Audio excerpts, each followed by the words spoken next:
ओम आनंदमयी चैतन्यमयी सत्यमयी परम प्रभु श्री अरविंद दिव्य जननी माँ का पाद पद्मरे मो हृदय कृतज्ञता भरा प्रणाम। पूज्य रघु भाई, सम्माननीय गायत्री अपा, रेणुका अपा एवं उपस्थित आम मातृ परिवार समस्त अपा भाई को प्रणाम। आमे आज एक विशेष मुहूर्त आम उपस्थित। आज आमर परमा जननी दिव्य जननी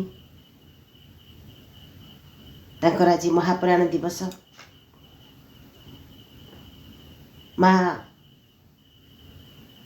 नवेम्बर 17, 1973 मसीहा संध्या 7:25 तांकर फिजिकल शरीर को त्याग करथिले। माँकर से वास्तव रे एम्बोडीमेंट ऑफ द डिवाइन शक्ति थिले कहले भूल हम। माँ होचंती दिव्य शक्ति, शक्तिर प्रतिमूर्ति, एम्बोडीमेंट ऑफ द डिवाइन शक्ति, the mother of compassion, a guide who works inwardly, who removes obstacles in the path of spiritual evolution. माँ होचंती दया, स्नेह, प्रेम, करुणार मूर्ति, a guide who works inwardly. से होचंती आमर माँ जी आमको गाइड करुछंती इनवर्डली, से अंतर भितर आमको भितरु से आमको प्रस्तुत करुछंती। तांकर संतान मानकु से कार्य करुछंती इनवर्डली, अंतर भितर से आमको तैयारी करुछंती। Who removes obstacles in the path of spiritual evolution.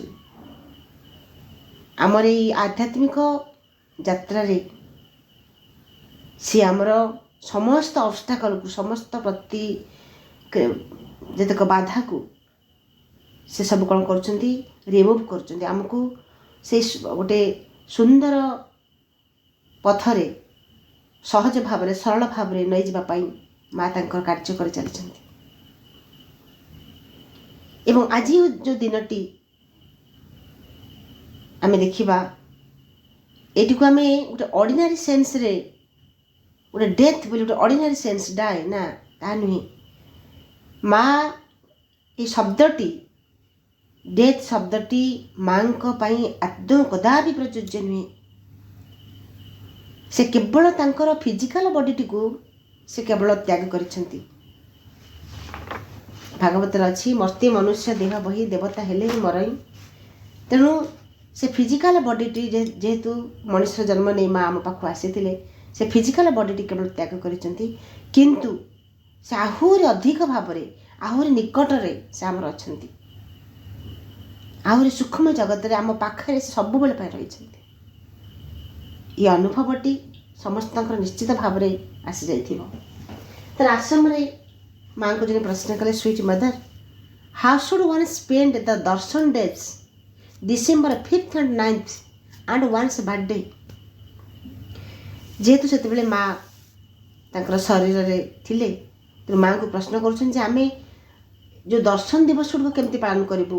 December 5th and 9th Shri अरविंदंकर Mahapuran एवं महासमाधि December 5 एवं 9 ए दिन को केमती पालन करिबु, एवं गोटे बर्थडे जन्मदिन को केमती पालन करिबु। माँ कहते the 5th and 9th in understanding what death is, the birthday in finding out the purpose of life।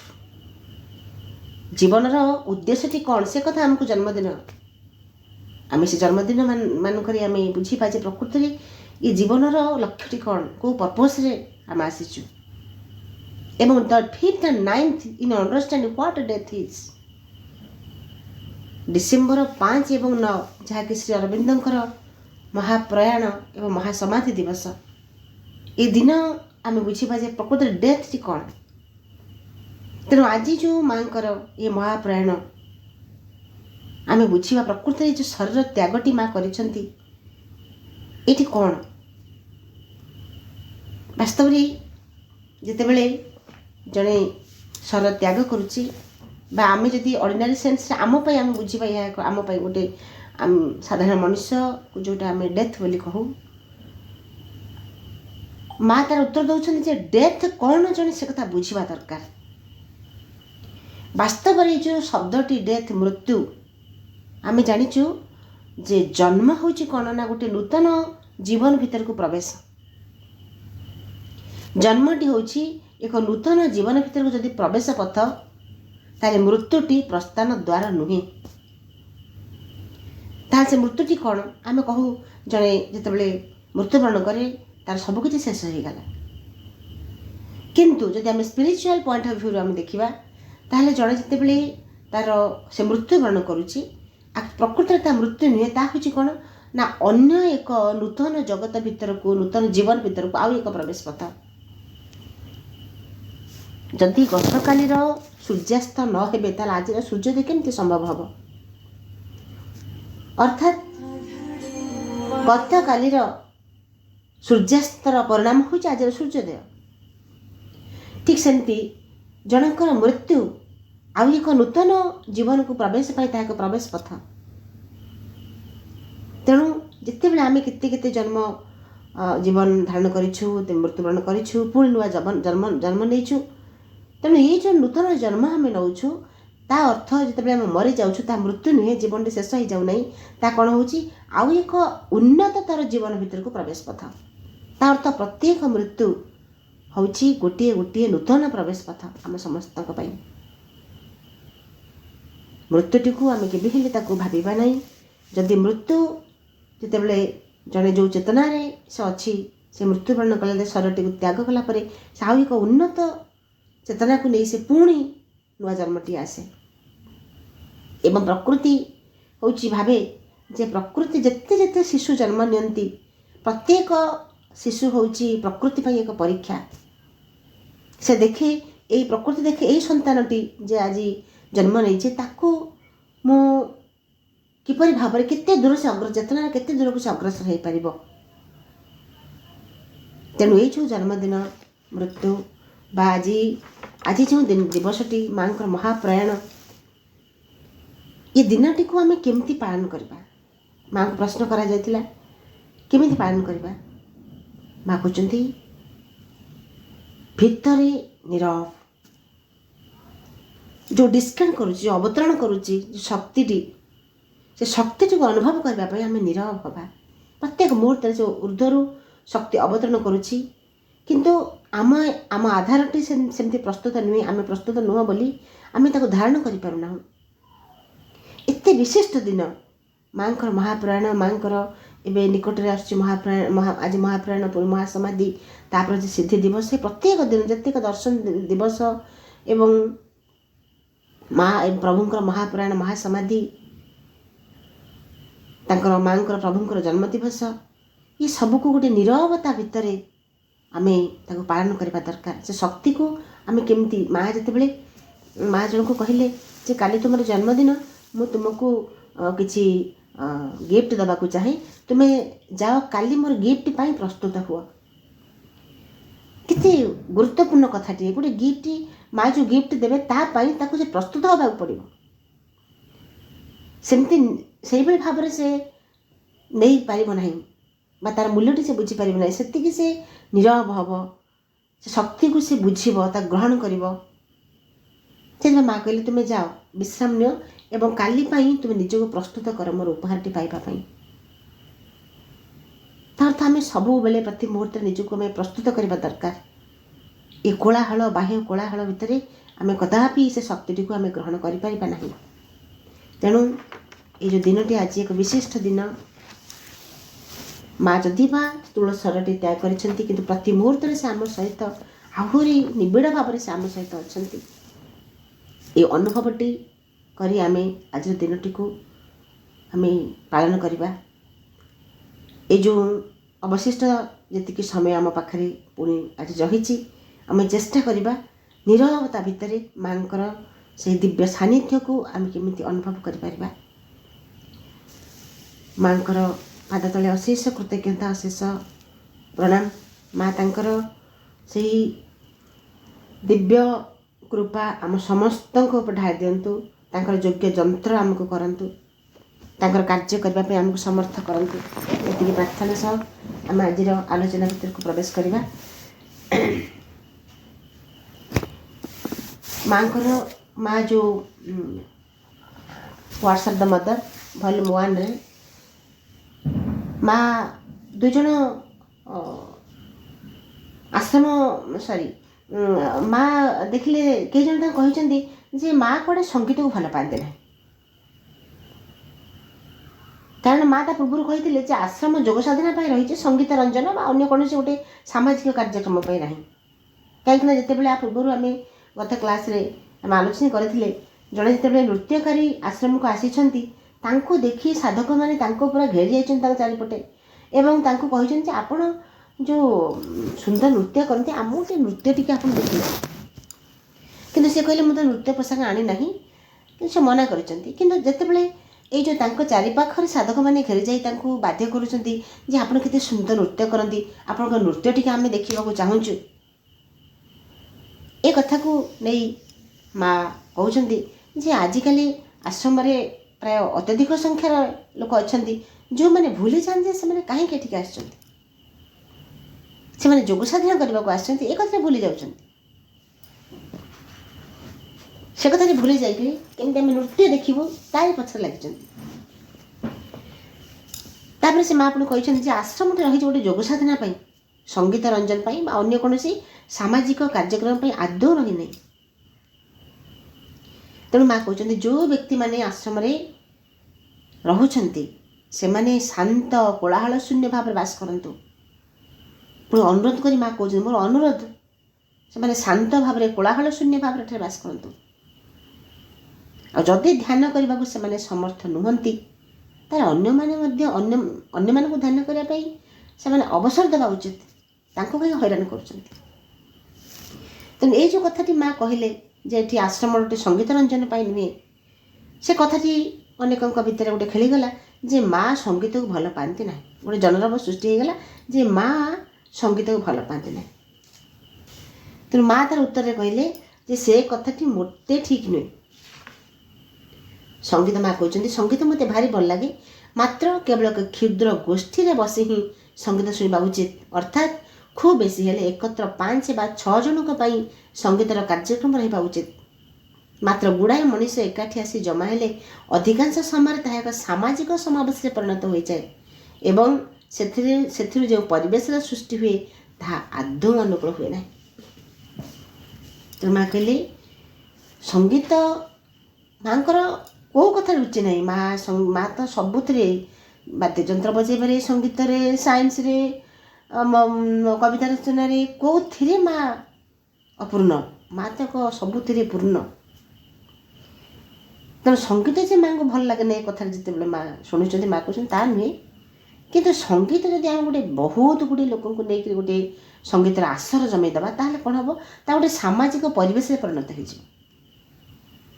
ସେଠି ଗୋଟେ ଅଲଗା ପ୍ରକାର ଭାଇବ୍ରେସନ୍ ଆସିବ, ଅଲଗା ପ୍ରକାର ପରିବେଶ ସୃଷ୍ଟି ହେବ ଯେଉଁଟାକି ଆମ ସାଧନା ପାଇଁ ଅନୁକୂଳ ନୁହେଁ।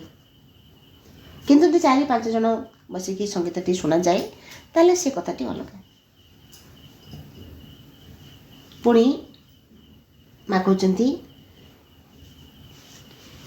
ଯେ ଥରେ 2 ଜଣ ଆଶ୍ରମରେ 2 ଜଣଙ୍କ ଭିତରେ ଖୁବ୍ ଜୋର ଝଗଡ଼ା ହେଇଛି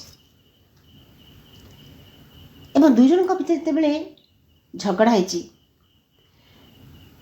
ସେ ଝଗଡ଼ାକୁ ଶୁଣିକରି ମା କହୁଛନ୍ତି ଯେ ଏଇ ଯେଉଁ ଆଶ୍ରମ ଭିତରେ 2 ଜଣଙ୍କ ଭିତରେ ଯେଉଁ କଳହ ତାଙ୍କ ଭିତରେ ମା କହୁଛନ୍ତି ଯେ ଏସବୁର ଅର୍ଥ ଗୁମ୍ଫାରେ ବାସ କରୁଥିବା ଆଦିମ ମଣିଷର ସମୟକୁ ଫେରିଯିବା ସହିତ ସମାନ।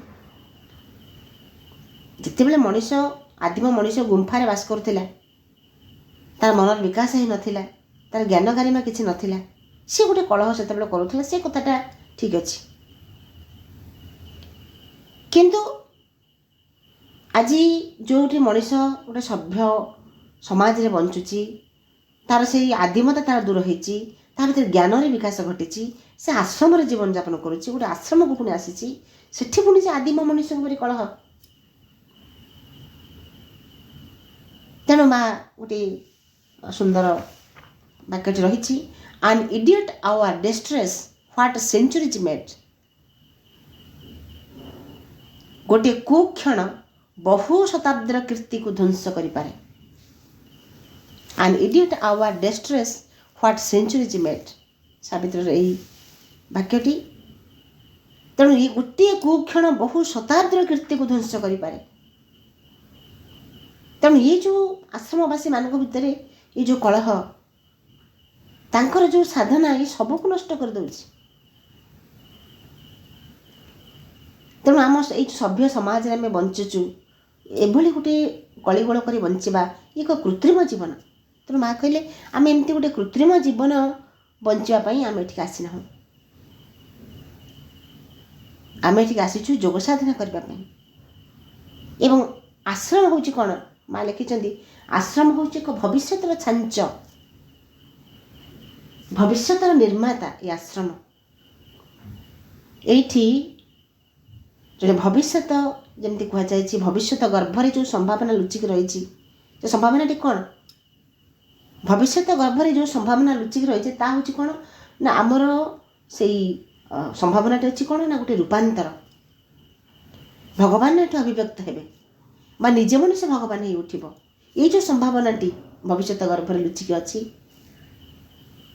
से भविष्य को तैयार करने से भविष्य मनुष्यटी को तैयार करने आश्रम।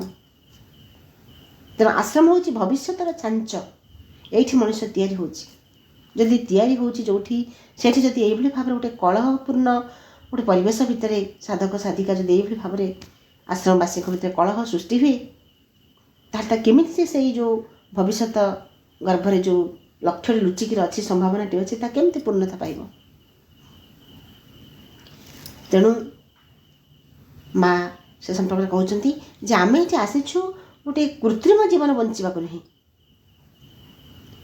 बरं गोटे बृहत्तर से गोटे सीढ़ीर से ऊर्ध्व को गोटे आरोहण करने आम ये आसीचु।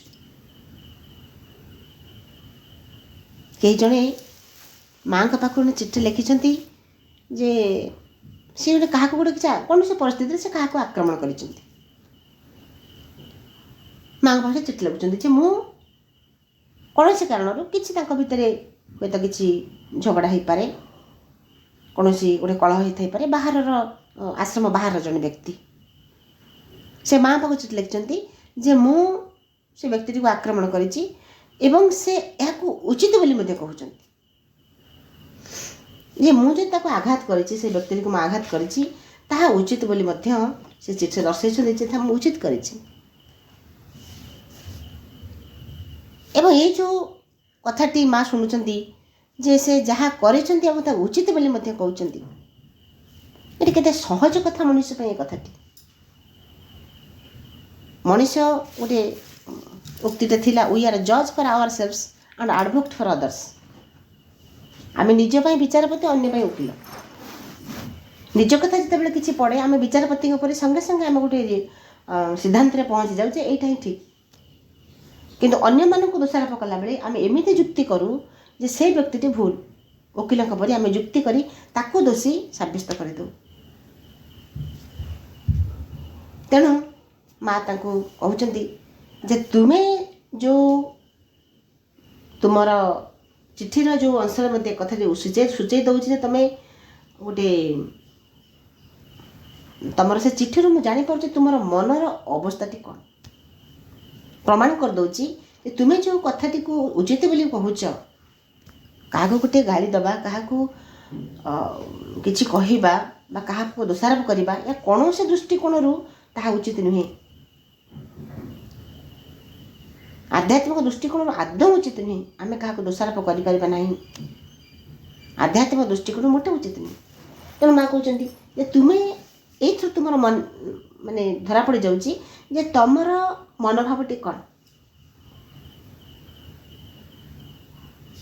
पुणी माँ कहते तुम जिते बड़े ये जो कथाटी कर माँ लिखुंट यही क्षेत्र में न्याय पाखे जाए आवेदन करने अपेक्षा परम सत्तांकर करुणा को ही आवाहन करने अधिक यथार्थ हो कारण जदि ता प्रकृति में कार्यकारी होगा आरंभ कर तेरे खूब कम संख्यक व्यक्ति ताहागर जाए तिष्ठा समर्थ हे। माँ कहले ତମେ ଯଦି କୌଣସି ଗୋଟେ ନ୍ୟାୟ ପାଇଁ ତମ ଭିତରେ ଯେଉଁ କଳହଟି ହେଇଛି ସେ ନ୍ୟାୟ ପାଇଁ ତୁମେ ଯେଉଁ ଯାଇ ଆବେଦନ କରୁଛ, ତା ଅପେକ୍ଷା ତମେ ଯଦି ପରମ ସତ୍ତାଙ୍କର କରୁଣାକୁ ଯଦି ତୁମେ ଆବାହନ କରିବ ତାହେଲେ ତାହା ଯଥାର୍ଥ ହେବ। ଏବଂ ଏହାର ଲିଭିଂ ଏକ୍ଜାମ୍ପଲ୍ ପ୍ରଭୁ ନିଜେ ଯେତେବେଳେ କୋର୍ଟରେ ବିଚାର ଚାଲିଥାଏ, ତା ପୂର୍ବଦିନ ଶ୍ରୀ ଅରବିନ୍ଦ କିଛି ନିଜ ସପକ୍ଷରେ କିଛି କାଗଜପତ୍ର ଯୋଗାଡ଼ କରିଥାନ୍ତି ଏବଂ ତାଙ୍କୁ ଭିତରୁ ସେ ଅନ୍ତର୍ବାଣୀ ହେଉଛି କିପ୍ ଇଟ୍ ଆସାଇଡ୍, ଏଗୁଡ଼ିକ ରଖିଦିଅ, ଏହା ତୁମର କୌଣସି କାର୍ଯ୍ୟରେ ଆସିବ ନାହିଁ, ଯାହା କରିବା କଥା ମୁଁ କରିବି। ଏବଂ ଆମେ ଜାଣୁ ଯେତେବେଳେ କୋର୍ଟକୁ ପ୍ରଭୁ ଯାଉଛନ୍ତି ସେଠି ଦେଖୁଛନ୍ତି ସେ ଯାହା ଦେଖୁଛନ୍ତି ତାର ପରିଣାମ କ'ଣ ହେଇଛି। ଉତ୍ତରପଡ଼ା ଅଭିଭାଷଣ ତ କେତେ ସୁନ୍ଦର ଭାବରେ ପ୍ରଭୁ ସେ କଥାକୁ ବର୍ଣ୍ଣନା କରିଛନ୍ତି। ଯେତେବେଳେ ଭଗବାନ ତାଙ୍କ ଦାୟିତ୍ୱଟିକୁ ଯେତେବେଳେ ଆମ ଦାୟିତ୍ୱଟିକୁ ଯେତେବେଳେ ଭଗବାନ ନିଜ ହାତକୁ ନେଇଯାଆନ୍ତି ସେତେବେଳେ ଯାହା ସର୍ବୋତ୍ତମ ସେ ତାହା କରିବେ, ଆମର କିଛି ମଧ୍ୟ ଚିନ୍ତା କରିବାର ନାହିଁ। ତେଣୁ ମା ତାଙ୍କୁ କହୁଛନ୍ତି ଯେ ତୁମେ ଯଦି ପରମଙ୍କର ତୁମେ କରୁଣାକୁ ଯଦି ତୁମେ ଆବାହନ କରିବ ତା ଉଚିତ ହେବ। କିନ୍ତୁ ଭଗବାନଙ୍କୁ ପଛରେ ପକାଇ ମଣିଷ କ'ଣ କରେ ପ୍ରତ୍ୟେକ କଥାରେ, ଯେମିତି ଜଣେ ଆଶ୍ରମକୁ ଜଣେ ବ୍ୟକ୍ତି ଆସିଲେ, ତାଙ୍କର ପିଲାର ଦେହ ଭୀଷଣ ଅସୁସ୍ଥ, ସେ ସବୁ ଡାକ୍ତର ପାଖକୁ ଗଲେ, ଡାକ୍ତରମାନଙ୍କ ପାଖରୁ କିଛି ଦୀର୍ଘ ଦିନ ଧରି ଔଷଧ ସେବନ କଲେ, କିନ୍ତୁ ରୋଗଟା ଭଲ ହେଲା ନାହିଁ।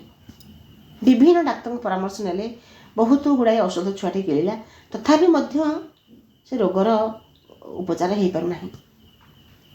ଶେଷରେ ସେ ମନେ ପଡ଼ିଗଲେ ମାଆଙ୍କ ପାଖକୁ ସେ ପହଞ୍ଚିଗଲେ। ମା ତାଙ୍କୁ ଦେଇ କହୁଛନ୍ତି ଫାଷ୍ଟ ଡକ୍ଟର ଦେନ୍ ମଦର। ପ୍ରଥମେ ଡାକ୍ତର ପାଖକୁ ଯିବ, ତାପରେ ମା ମନେ ପଡ଼ିବେ। ଯେତେବେଳେ ଡାକ୍ତର ଫେଲୁଅର ହେବେ ସେତେବେଳେ ମା ମନେ ପଡ଼ନ୍ତି।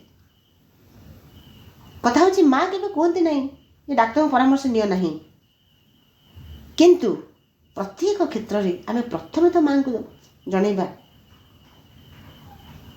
ମାଆଙ୍କର ସେ ପରମ କରୁଣାକୁ ଆବାହନ କରିବା। ତାଙ୍କର ସେ କରୁଣାକୁ ଯଦି ଆମେ ଆବାହନ କରିବା, ସେଇ କରୁଣା ଦ୍ୱାରା ସେ ଡାକ୍ତରଙ୍କ ମାଧ୍ୟମରେ ଔଷଧ ମାଧ୍ୟମରେ ସେ ଆମକୁ ତାଙ୍କ କୃପା ଆମକୁ ସ୍ପର୍ଶ କରିବ ବା ସେଇ ଔଷଧ ମାଧ୍ୟମରେ ତାହା ଆମ ଶରୀରକୁ ମୁକ୍ତ କରିବ, ରୋଗରୁ ମୁକ୍ତ କରିବ। କିନ୍ତୁ ଭଗବାନ ହଠାତ୍ ମନେ ପଡ଼ନ୍ତି ନାହିଁ, ମା ମନେ ପଡ଼ନ୍ତି ନାହିଁ।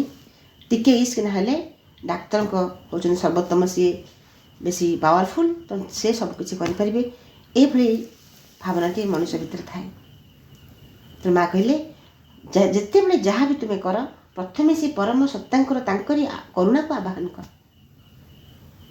ଏବଂ ସେ କରୁଣା ହିଁ ସବୁ କରେଇଦେବ। ରୋଗୀ ଯେତେବେଳେ ଡାକ୍ତରଖାନାକୁ ଯାଉଛି, ରୋଗ ଭଲ ହେଇଗଲା ପରେ କହୁଛି ଓହୋ ଯାହା ହଉ ମୋତେ ଏଇ ଯେଉଁ ଆଜିକାଲି ଯେଉଁ ସିଷ୍ଟମ୍, ସେତେବେଳେ ତ ଆମର ବିଜୁ କାର୍ଡ଼ ଥିଲା, ଏବେ ଆଉ କ'ଣ ହେଲାଣି, ଯେ ମୋତେ ବଞ୍ଚେଇ ଦେଲା। କିନ୍ତୁ ତା ପଶ୍ଚାତରେ ଯେଉଁ କରୁଣାଟି କାର୍ଯ୍ୟ କରୁଛି ତାକୁ ସେ ଦେଖିପାରେ ନାହିଁ। ଏ ସବୁର ପଶ୍ଚାତରେ ଯେଉଁ କୃପାଟି ଅନବରତ କାର୍ଯ୍ୟ କରୁଛି ତାକୁ ମଣିଷ ଭୁଲିଯାଏ। ଗୋଟିଏ ଉପନିଷଦରେ ଅଛି, ଗୋଟେ ଆଖିର ଆଖି, ଆଖିର ଆଖି, କାନର କାନ, ଏସବୁ କଥାଟି ଅଛି। ଆଖିର ଆଖି ଅର୍ଥ ଧରନ୍ତୁ ଜଣେ ମାଇକ୍ରୋସ୍କୋପ୍ରେ ସେ ତା'ର ଜୀବାଣୁ ଟେଷ୍ଟ କରୁଛି। ଯେଉଁ ଜୀବାଣୁ ସେ ଟେଷ୍ଟ କରୁଛି, ସେ ସେଥିରେ ଯେଉଁ ଗ୍ଲାସ୍ଟି ରହିଛି, ସେ ଗ୍ଲାସ୍ ଟେଷ୍ଟ କରୁଛି ନା ସେ ଗ୍ଲାସ୍ ପଶ୍ଚାତରେ ଥିବା ଆଖିଟି? ସେ ମାଧ୍ୟମ ହେଉଛି ସେ ଗ୍ଲାସ୍, କିନ୍ତୁ ଗ୍ଲାସ୍ର ପଶ୍ଚାତରେ ଯେଉଁ ଆଖିଟି ଅଛି, ସେ ଆଖି ହିଁ ସେ ଦେଖୁଛି ଯେ ପ୍ରକୃତରେ କ'ଣ ରହିଛି। ଟେଷ୍ଟ କଲା ପରେ ସେ କ'ଣ ଜୀବାଣୁ ବା କେଉଁ ରୋଗ କ'ଣ ସେ ଦେଖୁଛି, ସେ ଆଖିଟି ହିଁ ଦେଖୁଛି, ସେ ପଶ୍ଚାତରେ ଥିବା ଆଖିଟି ଦେଖୁଛି। ତେଣୁ ଯାହା କିଛି ଘଟୁଛି, ଯାହା କିଛି ସଂଗଠିତ ଏ ଜଗତରେ, ତାର ପଶ୍ଚାତରେ ଯେଉଁ କାର୍ଯ୍ୟ କରୁଛି ମାଆଙ୍କର ଶକ୍ତି, ସେଥିପ୍ରତି ଆମେ ଟିକେ ସଚେତନ ହେବା ଦରକାର। ପୁଣି ମା କହୁଛନ୍ତି ଆଶ୍ରମରେ ଯୌନଗତ ସକଳ ସମ୍ବନ୍ଧ ନିଷିଦ୍ଧ। ଏବଂ ଏଇ ଯେଉଁ ଯୌନଗତ ସମ୍ପର୍କ କଥା ମା କହୁଛନ୍ତି, ଯୌନ ସମ୍ପର୍କ ବାସ୍ତବରେ କ'ଣ କରୁଛି, ଚେତନାକୁ ନିମ୍ନଗାମୀ କରୁଛି। ପୁଣି ମା କହିଲେ କାହା ସହିତ ପ୍ରୀତିରେ ଆବଦ୍ଧ ହେଇକିରି ରହିବାର କ୍ଷେତ୍ର ଆଶ୍ରମ ନୁହେଁ। ସାଧୁତା ଦୃଷ୍ଟିରୁ आश्रम एवं जनसम्बन्ध मध्यरु गोटीको बाछि नेबाक पड़िबो। यह एक विवेकर व्यापार। जो लक्ष्य रही new man, new race, new world, एथिपाई जो प्रस्तुति आमर चली मनुष्यर चली गोटे नूतन मनुष्य आसब, नूतन जाति आसब, नूतन पृथ्वी आसब, तापाई अलरेडी कौन प्रस्तुति आरंभ हो जाए। केते बड़ बड़ लक्ष्य हासिल पे आम आसीचु, किंतु मनीष छोट छोट कामना बासना तृप्ति पाई से कौन करुच्ची तार सब समय को नष्ट कर दूची, तार शक्ति को नष्ट कर दूची, ता एनर्जी के से सब जान शुणी सब नष्ट कर दूची। जेते बड़ लक्ष्य सेते बड़ साधना। ये जौनगत संपर्क कौन करे माँ तो लिखिं आम जो 4टी कथा आश्रम संपूर्ण भाव में माँ निषिद्ध कर। तेणु जो लक्ष्य आम रही से लक्ष्य जिते माँ से कहले आश्रम ये प्रकार संपर्क संपूर्ण भाव में निषिद्ध। आम जदि मनु एवं शतरूपा कथा चिंता करवा, fast man fast women of the creation Manu एवं शतरूपा, तांकर स्वप्न थिला जे सी कौन करेंगे ना भगवान विष्णु को निज संतान भाव में चाहते। तो जो चाहते संतान भाव में भगवान को चाहते कौन कम बड़ कथा, छोटिया मोटिया कथा नुहे ना। तेणु से गोटे दीर्घ वर्ष तपस्या करा पड़ो, साधना करने पड़ो, निजक से प्रस्तुत से कले जाइए से माँ प्रभु कृपा कर गर्भरे प्रभु को से धारण करें। कामना बासना भितर मनुष्य बंचिले केमती से बड़ बड़ कथा को हासिल कर पारिबो। तेणु भगवान को से गर्भ धारण करेंगे ये छोटिया कथा नुहे। तेणु से कौन कले दे वेंट टू हिमालय, जोटा आम माउंट बद्रिकाश्रम बोली कहू, to get lord Vishnu as their child. They perform तपस्या फॉर 100 years। ये 100 years जो कह जामर एक्चुअली 100 years हूँ गोटे डिवाइन इयर्स, ह्यूमन इयर्स नुहे। आम दृष्टि जो 100 वर्ष ता नुहे, डिवाइन इयर्स हूँ 1000 वर्ष। 100 वर्ष कहले आम विचार आम ह्यूमन इयर्स 1000 वर्ष हम। जिते से तपस्या कले Lord Vishnu blessed them saying that he would be born as their son in their next births। Vishnu खुशी होगा तपस्या एवं आशीर्वाद कर कौन कहले जे मो परवर्ती जन्म गुड़िक गोटे जन्म भी नुहे, जन्म गुड़िक मु तुम संतान है जन्म है। तेणु प्रभु आसिले लॉर्ड श्रीराम, दशरथ कौशल्या, मनु शतरूपा, लॉर्ड श्रीकृष्ण आसिले वसुदेव एवं देवकी। पर्पस था कौन टू बिगिन ह्यूमन क्रिएशन। तेणु एते बड़ गोटे जो लक्ष्य भगवान को गर्भ धारण करवा, पर्पस था कौन गोटे ह्यूमन क्रिएशन तैयार करवा। तेणु भगवान को तैयार कर सृष्टि गर्भ धारण करने केते हजार हजार वर्ष तपस्या करने पड़ा। तेणु माँ कहले आश्रम जौनगत सकल संबंध निषिद्ध। यह कौन करे ना मनुष्य को निम्नगामी करे, चेतना को निम्नगामी करे। भल जिनस जिते भीतर को आस खराब जिन बाहरी तेणु बाछा पड़ो। माँ कहते बाछा पड़ो, गोटे कथा बाछा पड़ो। माँ लिखिं men countries continents choice is imperative, truth or Abis.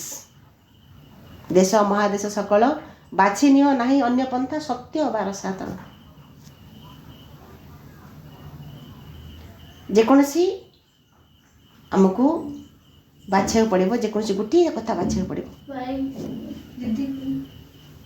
तेणु ये जो लक्ष्यटी आम रही, जो उद्देश्य रही, तापाई आमको गोटे कथा बाछा पड़ो, ट्रूथ और आबिस। तमें सत्य को बाछ कि रसातल को बाछ। तापरे माँ कहते जदि तुम्हें यहीपरि एक निर्बोधता मध्य फेरी जावाक इच्छा करुछ, तेबे तुम्हें अन्यत्र जाइपार, मात्र एठारे रही पारिबो नाही। माँ कौन से कहार किसी आश्रम जो मैंने रहती से सबकिछि को ଅତିକ୍ରମ କରିଛନ୍ତି, ସବୁ ଇନ୍ଦ୍ରିୟକୁ ସଂଯମ କରିଛନ୍ତି, ସମସ୍ତ ତାଙ୍କ ଭିତରେ ଯାହା ସବୁ ଅଛି କାମନା ବାସନା ତାକୁ ସବୁ ଜୟଲାଭ କରିଛନ୍ତି, ଏକଥା ତ ନୁହେଁ। ତାଙ୍କ ଭିତରେ କାମନା ବାସନା ଅଛି, ତାଙ୍କ ଭିତରେ ଗୋଟେ ସେକ୍ସୁଆଲ ଏନ୍ଜୟମେଣ୍ଟ ପାଇଁ ତାଙ୍କର ଗୋଟେ ଲାଳସା ରହିଛି। ତେଣୁ ମା କହୁଛନ୍ତି ଯେ କାହା ସହିତ ପ୍ରୀତିରେ ଆବଦ୍ଧ ହେଇକି ରହିବା ପାଇଁ ଆଶ୍ରମ ନୁହେଁ। ତୁମେ ଯଦି ଏଇଭଳି ଭାବେ ଗୋଟେ ନିର୍ବୋଧତା ମଧ୍ୟକୁ ଫେରିବାକୁ ଇଚ୍ଛା କରୁଛ, ତାହେଲେ ତୁମେ ଆଉ କୋଉଠି ଯାଅ, ଏଠି ରହିପାରିବ ନାହିଁ। ଆଶ୍ରମ ପାଇଁ ଏ ସ୍ଥାନ ନୁହେଁ। ତାପରେ ମା ଆଉ ଏକ କଥା କହୁଛନ୍ତି ଯେ ନୋ ପଲିଟିକ୍ସ, ରାଜନୀତି ଲାଗି ମଧ୍ୟ ସ୍ଥାନ ନାହିଁ। ମା ଲେଖୁଛନ୍ତି we are not here to do politics but to serve the divine। ରାଜନୀତି କରିବାକୁ ନୁହେଁ, ମାତ୍ର ଦିବ୍ୟ ପରମ ସତ୍ତାଙ୍କର ସେବା ନିମନ୍ତେ ଆମେ ଏଠାରେ ଅଛୁ। ଚାରିଟି କଥାକୁ ତ ମା ଷ୍ଟ୍ରିକ୍ଟଲି ବାରଣ କରିଛନ୍ତି। ଗୋଟେ ହେଉଛି politics, smoking, alcoholic drink, sex enjoyment. ଆଶ୍ରମର ଏଇ ଚାରୋଟି କଥାକୁ ମା ଷ୍ଟ୍ରିକ୍ଟଲି ମନା କରିଛନ୍ତି।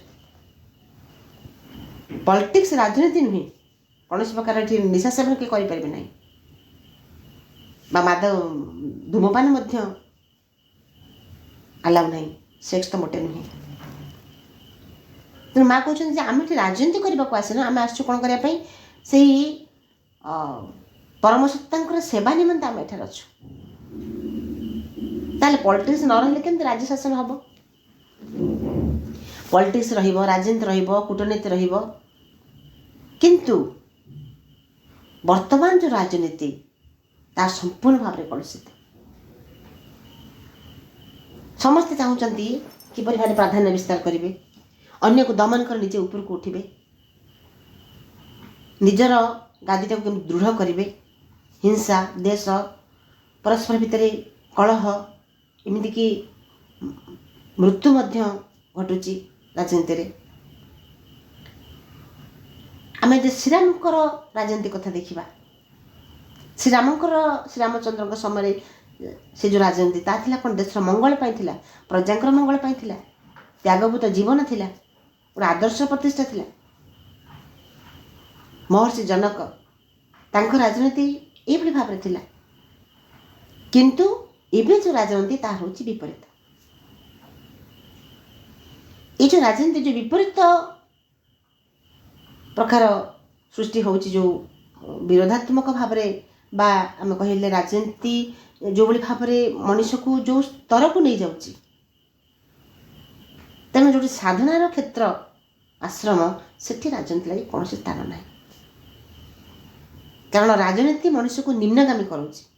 Politics, smoking, alcoholic drink, sex ଏସବୁ ମଣିଷକୁ ନିମ୍ନଗାମୀ କରେ, କିନ୍ତୁ ଆଶ୍ରମ ହେଇଛି ঊର୍ଦ୍ଧ୍ୱଗାମୀ ହେବା ପାଇଁ। ଆସ୍ପୃହାଶୀଳ ବ୍ୟକ୍ତିମାନେ ସେଠି ରହିବେ। ଆସ୍ପୃହା କେବଳ ଆମେ ଦେଖିବା ଏ ଯେଉଁ କଥାଟି ଆଶ୍ରମ ପାଇଁ ଲେଖା ହେଇଛି, କେବଳ ଆଶ୍ରମ ପାଇଁ ଯେ ମା ଲେଖିଛନ୍ତି ଆଶ୍ରମ ବିଷୟରେ ବୋଲି, ଯେ ଏଇ କଥାଟି କେବଳ ସେଇଠି ପ୍ରଯୁଜ୍ୟ, ଆଉ କେଉଁଠି ନୁହେଁ, ସେ କଥା ନୁହେଁ। ଯେହେତୁ ଜଣେ ସାଧନା ମାର୍ଗରେ ଜଣେ ତାର ସେ ଆରୋହଣ କରୁଛି, ସାଧନା ମାର୍ଗରେ ଯିବା ପାଇଁ ପାଦଟିଏ ଉଠେଇଛି, ତା ଅର୍ଥ ଏସବୁ ପ୍ରତି ତୀକ୍ଷ୍ଣ ଦୃଷ୍ଟି ତାକୁ ଦେବାକୁ ପଡ଼ିବ। କୌଣସି ପ୍ରକାର ଶସ୍ତା ରାଜନୀତି ଭିତରେ, ଧୂମପାନ, ମଦ, ସେକ୍ସ ଏସବୁ ଭିତରେ ସେ କଦାପି ନିଜକୁ ଆବଦ୍ଧ କରି ରଖିବ ନାହିଁ। କେବଳ ଆଶ୍ରମ ପାଇଁ ଏଇଟା ପ୍ରଯୁଜ୍ୟ ନୁହେଁ, ଆମ ସମସ୍ତଙ୍କ ପାଇଁ। ଏସବୁ ଭିତରେ ଯେତେବେଳେ ଜଣେ ନିଜକୁ ତା ଭିତରେ ସାମିଲ କରିନେବ, ତା ସହିତ ଏତେ ଆଟାଚମେଣ୍ଟ ହେଇଯିବ, ସେ ସାଧନା କରିପାରିବ ନାହିଁ। ঊର୍ଦ୍ଧ୍ୱଗାମୀ ହେବା ପରିବର୍ତ୍ତେ ସେ ନିମ୍ନଗାମୀ ହେବ, ତା ଚେତନାଟି ନିମ୍ନରୁ ନିମ୍ନକୁ ଯିବ। ତେଣୁ ସବୁବେଳେ ଆମକୁ ମାଙ୍କର ସେଇ ଦିବ୍ୟ କଥା, ଅମୃତ କଥାକୁ ଆମେ, ଯେହେତୁ ଆମେ ଜୀବନ ଗୋଟେ ସାଧାରଣମୟ ଜୀବନ ବଞ୍ଚିବାକୁ ଆରମ୍ଭ କଲେଣି, ଏବଂ ଯେଉଁ ଭବିଷ୍ୟତ ଗର୍ଭରେ ଯେଉଁ ଲକ୍ଷ୍ୟଟି ରହିଛି, ସେ ଲକ୍ଷ୍ୟର ପୂର୍ତ୍ତି ପାଇଁ ଆମେ ସମସ୍ତେ ଆଗଭର ହେଇଛେ। ମାଙ୍କର ସେଇ ମିଶନରେ ଆମେ ସମସ୍ତେ ଜଣେ ଜଣେ ସେନାପତି ଭାବରେ ତାଙ୍କ ମାଙ୍କର ଆମେ କାର୍ଯ୍ୟକୁ ବହନ କରିଛେ, ଧାରଣ କରିଛେ। ତେଣୁ ଏସବୁ ପ୍ରତି ଆମେ ତୀକ୍ଷ୍ଣ ଦୃଷ୍ଟି ଦେବା, କୌଣସି ପ୍ରକାର ଛଳନା ନୁହେଁ। ଗୁଣ୍ଡୁଚି ମୂଷାଟିଏ ସେ ଆସି କ'ଣ କଲା, ସେଇ ତାର ଧୂଳିରେ ତାର ସାମର୍ଥ୍ୟ ଅନୁସାରେ ସେ ପାଣିରେ ବୁଡ଼ି ଯାଉଥାଏ। ଓଦା ହେଇଗଲା ପରେ ଦେହ ବାଲିରେ ଗଡ଼ି ଯାଉଛି, ଯେତିକି ବାଲି ତା ଦେହରେ ଲାଗୁଛି ତାକୁ ନେଇକରି ସେ ପକାଇ ଦେଉଛି, ସେ ସେତୁ ବନ୍ଧ ଉପରେ ଝାଡ଼ି ଦେଉଛି। ଶ୍ରୀରାମଚନ୍ଦ୍ର ସସ୍ନେହରେ ତା ଉପରେ ହାତ ଆଉଁଶ ଦେଇଛନ୍ତି ଏବଂ କୁହାଯାଏ, ଏକଥା କୁହାଯାଇଛି ଯେ ଶ୍ରୀରାମଚନ୍ଦ୍ରଙ୍କର ହାତର ସ୍ପର୍ଶ ତାରି ସେ ପିଠିରେ ଗାର ହେଇକି ରହିଯାଇଛି। ଏକଥା ସତ ହେଇପାରେ, ମିଛ ହେଇପାରେ, କିନ୍ତୁ ଏହାର ପଶ୍ଚାତରେ କ'ଣ ରହିଛି, ଏହାର ପଶ୍ଚାତରେ ଯେଉଁ ସତ୍ୟଟି ରହିଛି ଆମେ ତାକୁ ଦେଖିବା। ଯେ ପ୍ରତ୍ୟେକ ଯେତେ କ୍ଷୁଦ୍ର ଅତି କ୍ଷୁଦ୍ର ଜୀବ ହେଲେ ମଧ୍ୟ ଯେତେବେଳେ ଜଣେ ଭଗବତ କର୍ମ ପାଇଁ ନିଜକୁ ଉତ୍ସର୍ଗ କରେ, ସେତେବେଳେ ପ୍ରଭୁଙ୍କର କୃପା କେମିତି ତା ପ୍ରତି ବର୍ଷିଯାଏ। କ୍ଷୁଦ୍ର ପ୍ରାଣୀଟି ହେଲେ ବି ପ୍ରଭୁ ତାକୁ ସ୍ନେହରେ ତାକୁ ଆଉଁସି ଦେଉଛନ୍ତି। ପ୍ରଭୁଙ୍କର ହାତର ଦାଗ ସେ ରେଖା ଭାବ ରହିଯାଉଛି। ଏଇଟା ହେଉଛି ତାର ପଶ୍ଚାତରେ ରହିଛି କ'ଣ, ଭଗବତ କର୍ମ ପାଇଁ ଯିଏ ନିଜକୁ ଉତ୍ସର୍ଗ କରେ ଭଗବାନଙ୍କର କୃପା ତା ଉପରେ ରହେ। ତେଣୁ ଅପା ଭାଇମାନେ, ମା ପ୍ରଭୁଙ୍କର ଯେ ବିରାଟ କାର୍ଯ୍ୟ, ସେ କାର୍ଯ୍ୟକୁ ଆମେ ଆମର ଶକ୍ତି ଅନୁସାରେ, ଆମର ସାମର୍ଥ୍ୟ ଅନୁସାରେ ଆମେ ନିଶ୍ଚିତ ଭାବରେ, ଯଦି ମୁଁ ସବୁବେଳେ ଭାବେ ଯଦି ଜଣେ କେହି ବି ଆମ ଦ୍ୱାରା, ଆମର ଆଚରଣ ଦ୍ୱାରା, ଆମର ଗୁଣ ଦ୍ୱାରା ବା ଆମର ପ୍ରଭାବ ଯଦି ଜଣେ ବି ତାର ପରିବର୍ତ୍ତନ ହେଇଗଲା, ତାହେଲେ ସେ ଭଗବତ କର୍ମ ପାଇଁ ଆମେ କିଛି କଲୁ ବୋଲି ଆମେ ନିଜକୁ ଭାବିବା। ତେବେ ଆଉ କିଏ ଆମ ଦ୍ୱାରା ପ୍ରଭାବିତ ହଉ ନ ହଉ, କିନ୍ତୁ ଆମେ ନିଜକୁ ନିଜେ କେମିତି ଆମେ ସକ୍ଷମ କରିବା, ନିଜକୁ ତିଆରି କରିବା, ପ୍ରସ୍ତୁତି ଆମର ଆରମ୍ଭ ହେଇଯାଇଛି। ଅଲରେଡ଼ି ପ୍ରସ୍ତୁତି ଆରମ୍ଭ ହେଇଯାଇଛି। କେବଳ ସଚେତନ ଭାବରେ ଆମେ ଟିକେ ଯାତ୍ରା କଲେ ଆମେ ସେଇ ଲକ୍ଷ୍ୟରେ ପହଞ୍ଚି ପାରିବା। ମା ଓ ପ୍ରଭୁଙ୍କ ପାଦପଦ୍ମରେ ସମର୍ପଣ କରୁଛି। ସମସ୍ତ ପ୍ରଣାମ। ବନ୍ଦେ ମାତରମ୍।